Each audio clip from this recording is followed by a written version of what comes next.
Hello and welcome, fellow bookworms and film fans. Welcome to this week's episode of The Consented Narrative, where I'll be looking at Catching Fire by Suzanne Collins. It was written in 2009 and it was then adapted to screen in 2013. As usual, I'll be looking at three things: how good is the film, how good is the book, and how well does the plot take from the book. So first of all, the film. Okay, so this film balances perfectly with Katniss not wanting to be a symbol for rebellion, but just wanting to keep her loved ones safe. In many films like this, you see the hero take the role in the second film, or by the end of the first film, they take the role of hero and they go, yeah, okay, great, let's spark this rebellion, let's blah, blah, blah, blah. Katniss doesn't want to do that. Katniss literally only wants to keep her and her loved ones safe. She doesn't give a damn about anybody else, which is fair. Why should she? But I love that it shows her as being selfish. Honestly, I love that she's very reluctant to become this hero, and the only reason why she has, well, by the end of the second film, that she does become the hero again, isn't because she wanted to. It's because she sacrificed herself so Peter could live. So it's absolutely perfect. To see the slow burn of rebellion as well, and see how it's battled on all kinds of fronts, was really good to watch. And it's, you're really pulled into like this grim world, and this is not a happy film. There's no happy ending. So at the end of the first one, Katniss and Peter survive and they go back home, and everyone's like blah, blah, blah. The second one, it's all grim. Like, there's no happy ending. Like, Katniss gets pulled out of the arena, but Peter is captured by the Capitol. So there's no happiness. There's no happy ending. It's a very grim film, but it is very good. It's very good how they do it, and I honestly love it. And it makes you so ready for the next installation, which I will be doing. Obviously, it is two films. The third film broke down into. It gets a 6 out of 10. Now, I would put it higher, but I do like happiness in films. I am the sucker that likes the happy ending, or that likes a bit of levity, or, do you know what I mean, a bit of comedy in it. If things are too intense and it's constantly intense, although it's a great film, and I have watched it again and I will watch it again, it's not one that I'm likely to just pop on a Sunday afternoon or a Tuesday afternoon or whenever you're not working. It's one that I've really got to be in the mood for. So that's why it gets a 6 out of 10. So the book is really well written and it's so easy to read. Suzanne Collins is a great author. This one ends by setting up for the third book as well, and so it does leave you wanting more, but in a good way, in a way that you kind of sat there and you're satisfied and you go, so this is how it's ended, but this is what the next step is going to be. I need to get the next book and read it. And it's great, and it's amazing. So I love how Collins shows the toll that everything is taken on Katniss, and how that in the book she is more willing to become like a hero, a symbol, but she also knows that Peter's going to be the best chance at rebellion. So she's also willing to kind of sacrifice herself. And I love how you see that when she realizes that President Snow is not buying her love for Peter. So then she changes track straight away, and she goes, right, okay, so now I'm going to help you with the revolution. Peter has to stay alive. This is what needs to happen. And yet there's still a purity as well with it, because she knows that when she knows that her and Peter are going back into the games, she knows she's not going to survive. She's made her goodbyes. She wants to run away at one point, but then she makes her goodbyes and she goes, Peter needs to be the one that lives, not me. I'm not worthy. I'm not worth it. And it's brilliant. And I love how it shows that, because again, normally with the hero, it's me, I, I'm going to be the revolution, the rebellion. And it's not the case with her. She's very sort of like backgroundish. And it's so well written, this character, honestly. And honestly, you keep forgetting as well that they're not even 18 yet.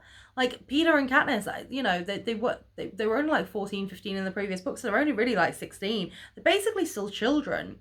And I always recommend these books, and it gets a 6 out of 10 for me. And again, it's only because I do like happiness in books. And but where you stand with the book. You know what it's going to be. You know it's going to be grim. You know it's going to be like never ending and relentless. But I do like books kind of being concluded, and even though it does leave you wanting more for the next book in a good way, I still kind of like my conclusion. So that's the only reason why it gets a 6 out of 10 and not higher. So let's start with the plot. So one thing I did notice, and obviously I'll mention this at the end, is it's very close. Like, and honestly, when I was like watching the film after I read the book, I was like, this is actually pretty much almost spot on. There's a couple of things that they do miss, which I will mention, but you know, the Hunger Games films have always been quite well.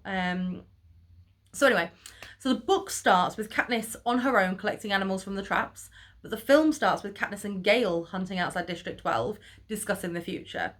Now, in both, though it's the day of the Capitol's interview before the victory tour with Katniss and Peter, but in the book we see a bit of the black market and how the peacekeepers are quite laid back in District 12. We don't see that in the book. In the film.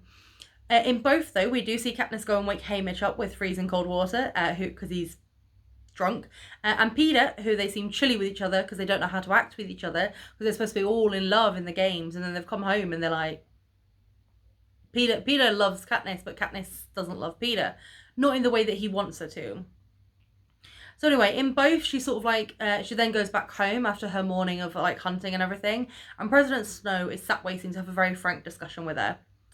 So in both, Katniss has shared a kiss with Gale, which has thrown a spanner in the works because President Snow is like, you're sparking something that you shouldn't. You need to be in love with Peter, not Gale. Sort it. So basically, President Snow tells Katniss about the uprising and how she needs to sell her love story and never stop acting that she's in love if she doesn't want everyone around her to die. Now, in the book, Cinna is in District 12 with Katniss from the start, but in the film, it's only when she reaches the capital that she's reunited with Cinna again. Now, in the book, she confides in Haymitch about the conversation with Snow straight away, pretty much, but in the film, it's only after they've visited District 11, and then she tells Haymitch and Peter together. So in both, on the train, Peter and Katniss agree to become friends to try and, you know, mend some of the coldness between them so they can seem like believable lovers. And in both, they get to District 11. Peter gives 1 month's earnings every year to the dead tributes families, which kind of caused a little bit of an upset. But then Katniss gives a speech about Rue and Thresh, which causes even more, because then an old man does the classic sort of like, which is like an act of rebellion almost, because he shows his support to Katniss. He's then consequently executed, which then throws Katniss into an absolute panic because she thought it'd be enough. So in the book, Katniss and Haymitch now tell Peter what is at stake. This causes him to be angry, because if he'd known what was at stake, he would have acted differently. In the film, as I said, Katniss tells them both for the first time, and it causes anger from them both, because again, if they knew what they were dealing with, they would have acted differently. So in both, when back in the capital, Peter proposes to Katniss to try and convince everyone of their love. Snow is still not 100% convinced though. And in both, at the party at the capital, Katniss and Peter learn about people just throwing up to gorge on more food, which really upsets them because there's not enough food to go around in District 12 for one meal, let alone to gorge yourself, then throw up to eat more. I wouldn't. Even if I could, I wouldn't. So then Katniss meets the new game maker, who seems to have a hidden agenda, but we're not entirely sure what that is yet. And so the book, the tour ends in their own district with a huge party, but this isn't the case in the film. The huge party is the end at President Snow's place. So in both, at some point, Katniss accidentally sees uprising in other districts, and this is causing her to think that things are a lot more dour than she thought it would be. So in both, though, Katniss does tell Gale about her plan to run away and everything that has happened, including the uprisings that she shouldn't have seen. So Gale now knows everything. But Gale then says, I don't want to run away, I want to fight. So in the film, we get a scene with the head game maker and Snow devising a plan to stop Katniss being a symbol of rebellion by, you know, being harsher to people, whippings, executions, and then on top of that, sort of like always going back to Katniss, like, what's she going to wear for her wedding day? What's she going to eat for the wedding day? What's the guesses for the wedding day? And kind of stop her being a symbol of the people. But in both, however, Gale then ends up being whipped in the square by a new head peacemaker. Katniss then stops the whip and she gets hit in the face. As she's about to be shot, again in both, Haymitch steps in, and then Peter steps in as well to stop it all happening. The head peacemaker then lets them go, and they get the unconscious, heavily injured Gale back to Katniss's house. However, by this point, the screens, the recording has shown Katniss stopping a whipping, which is disastrous because the feed didn't cut out till after that. So Katniss's mum fixes up Gale, and Katniss stays the night with him. In the book, after the whipping, Katniss chooses Gale and a rebellion, but in the film, she doesn't know what she wants to happen. She just wants Gale to get better. So in the book, we're given a lot more insight into how hard life in District 12 has actually become. We see more peacemakers coming in, harsher things, the black market gets blown up. In the film, we only get a brief glimpse of this, like very brief. Now in the book as well, as Katniss is out in the woods, she comes across Bonnie and Twill, 2 people from District 8 who survived the uprising and are now heading to District 13 that is believed to have survived the Capitol's bombing because they've gone underground. We don't get this interaction in the film. In fact, everything seems to move a lot quicker in the film as well. So in the book, we get Katniss discussing the uprisings with Haymitch and the rumours of District 13. He sort of turns around and goes, nah, I don't know what you're talking about. But then in both, we get the tributes drawn from the existing victors for the Hunger Games quarter quell. This means that Katniss knows that she has to go back in, but she begs Haymitch to send Peter, to send himself rather than Peter back into the games, which he can only try, because if he gets drawn out, Peter will volunteer as tribute, and that's it. But if Peter gets drawn out, Haymitch can volunteer as tribute, and that's it. So Haymitch gets called, so Peter volunteers as tribute, and then they are rudely shoved on the train and not able to say any goodbyes. This is going to be a whole lot different. So when waiting to board the chariots, okay, so now they're in the district, they're in the capital, and while waiting to board the chariots, Finnick comes over to have a conversation with Katniss. And while on the chariots, Peter and Katniss have a smouldering quality to their outfits as they parade in front of the capital. However, they're very, in both, they don't show any love or affection to anyone in the capital. They stay straight ahead, they hold each other's hand, and they act as if nobody else matters. Now, in the book, we get Katniss discussing... Sorry, no, I already said that. So in the book, we get a bit about one of the old peacemakers from District 12 being turned into a voiceless slave. We don't see any of this. We don't get any of this in the film. Now, Peter and Haymitch seem to be trying to gain allies, but Katniss doesn't want to team up with anyone at first because she knows that she'll have to kill them eventually. All she's worried about is keeping Peter alive. So in the training centre, Katniss becomes friends with Beetee and Wyrus, who builds she builds a good relationship with them. They're very good with sort of like technology and spotting force fields, and they're inventors as well.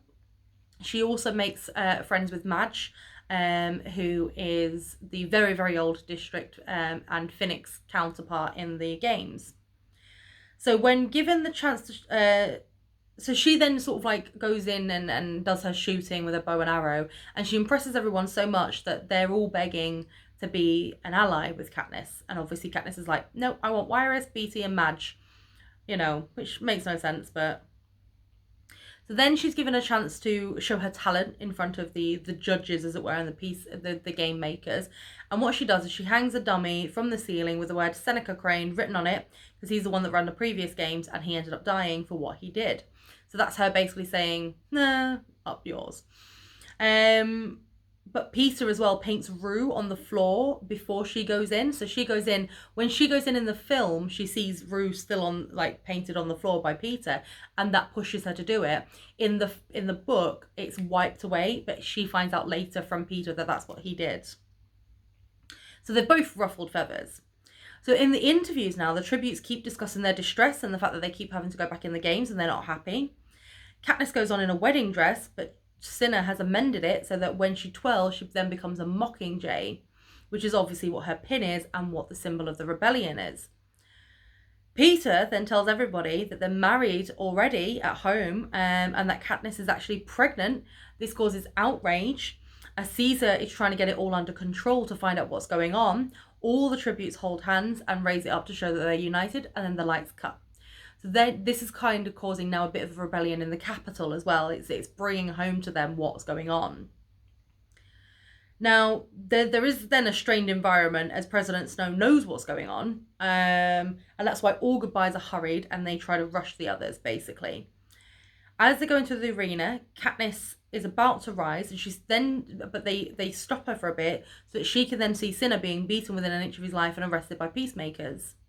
She then rises into the arena. She's broken and upset, and she notices that her podium is on water. Now, luckily, she knows how to swim. She's like only a few people know how to swim. So as she swims to the cornucopia, she encounters Finnick, who is wearing Haymitch's bracelet, letting her know that they are actually allies. So they get weapons and they escape to get Peter and Mags and head into the jungle. So when they enter, Peter accidentally hits a force field and his heart stops. So Finnick uses CPR to bring him back to life, which then puts him a little higher in Katniss's estimation. Because then she's like, well, how am I going to kill Finnick when Finnick saved Peter? So as they're struggling with dehydration, a spiel that is used to get sap from trees is delivered, and they're able to drink fresh water from the trees because the trees are specifically designed to do that. As they're resting, however, they hear 12 bongs, then lightning hits a tree in the distance. Then, after some time, fog comes over the floor, but it's poisonous and it blisters the skin where it touches it, so they all have to run from it. However, as they're struggling to get away from it, Mags realises that she's a hindrance, so she then walks into the fog to lighten the load and allows Finnick and Katniss and Peter a chance to escape, so this kills her straight away. However, the danger isn't over as they come across next, so as they escape the fog, they come across some very vicious monkeys. So in the book, they get to the beach, and after they're healed from the water, they then encounter the vicious monkeys. In the film, they find a pool of water while still in the jungle. As they're cleaning themselves off, they then encounter the monkeys. Now, in the film, they fight their way to the beach, and the monkeys stop at the tree line. But in the book, as they're fighting them, they suddenly just glide away. But in both, a tribute from Six jumps from the undergrowth and dies while saving Peter. Now, each time something like this happens, Katniss is a little bit suspicious as to what's going on, but she remembers that she made Haymitch promise that Peter lives, not Katniss. So she doesn't think anything of it. So anyway, as they're kind of recovering, in both, they see a huge wall of water crash through a part of the jungle, which kills another tribute. And then they all come across Joanna, Beetee, and Wiress that are all covered from blood, which is what the jungle rain did. The jungle rain came down as full-on blood. So then, due to Wiress constantly saying TikTok and seeming to have a mental breakdown, Katniss finally figures out that the arena is a clock, and certain sections set off at certain times. So the group then head to the cornucopia to work out which sections are which, but as they go to the cornucopia and working this out, Wiress is killed. The others jump to action and take out the tributes who have attacked. As they're doing this, however, the cornucopia starts spinning wildly, throwing everyone about, but the rest of Katniss's group somehow manage to stay on and they survive. Now, Finnick and Katniss get caught in a section of the jungle where the jabberjays that mimic human voices are, and as they try to escape the sounds, there's a force field keeping them in. When it finally stops, both Katniss and Finnick are completely traumatised, because imagine how you would feel if all you could hear is your sister or your loved one screaming for help, but it's just a jabberjay. It would genuinely drive you insane. So then in both, Katniss and Peter have a real discussion about keeping the other alive. Peter has a locket with a family in to remind her that she has people to fight for. This doesn't do anything, however. Katniss is still determined to keep Peter alive. So anyway, Beetee then comes up with a plan with the wire to kill the remaining tributes who are hunting them, and Katniss and Peter then form a plan to leave Joanna, Finnick and Beetee once this is done. So Joanna and Katniss are given the task to unspool the wire, leaving Peter, Finnick and Beetee at the lightning tree. As they're unspooling the wire, it's cut. When that happens, Joanna hits Katniss on the head and removes the tracker from her arm. Then Joanna heads off into the jungle and pursued by the last two Korea tributes. Finnick rushes down, but Katniss hides because she believes that everything's gone tits up and everyone's kind of like trying to kill them, and that Finnick and Joanna have turned on them. So as everything goes to pot, basically, Katniss goes back up to the wire, realizes it's been cut, sees a loose wire, wraps it around an arrow, and fires the wire into the arena, causing the whole thing to short circuit because when the electricity hits the lightning tree, it goes up the wire and it short circuits the arena. So Katniss, Finnick and Beetee are rescued by the head game maker and Haymitch. However, Joanna and Peter are captured by the Capitol and a full uprising has now begun. Now they both end with Katniss and Gale in District 13 and Gale letting her know that District 12 is completely no more. And that's where it ends. Now this film, as I said, is very, very close in the narrative. There is a lot more obviously to it in the book than there is in the film, and it's a lot quicker moving in the film, and there's a couple of points that they do miss out, but honestly overall they take from it so well. It was literally just like when I was watching the film, I was like, I literally feel like I'm reading the book again. So honestly, overall I think the plot gets an 8 out of 10 for me. It is very, very close and it's very enjoyable. Now, obviously this is my own opinion. If you agree or disagree with anything that I say, please do leave it below in the comments. Don't forget to click subscribe so you're alerted whenever a new video comes out. Join me on Facebook or on Instagram under the Contented Narrative. And I still have bookmarks as well. I've sold quite a few though, so thank you for all of the people that have already bought my bookmarks. Thank you so much. I've still got a few left to sell though, so if anybody is wanting it, it's only £1.50 for a bookmark. £1 if I don't have to post it though. No, I'm joking. It's £1.40 for a bookmark. And I will post it to your address. And if you want me to, I can sign the back of it as well. But thank you so much for the continued support, and remember to always keep it contento.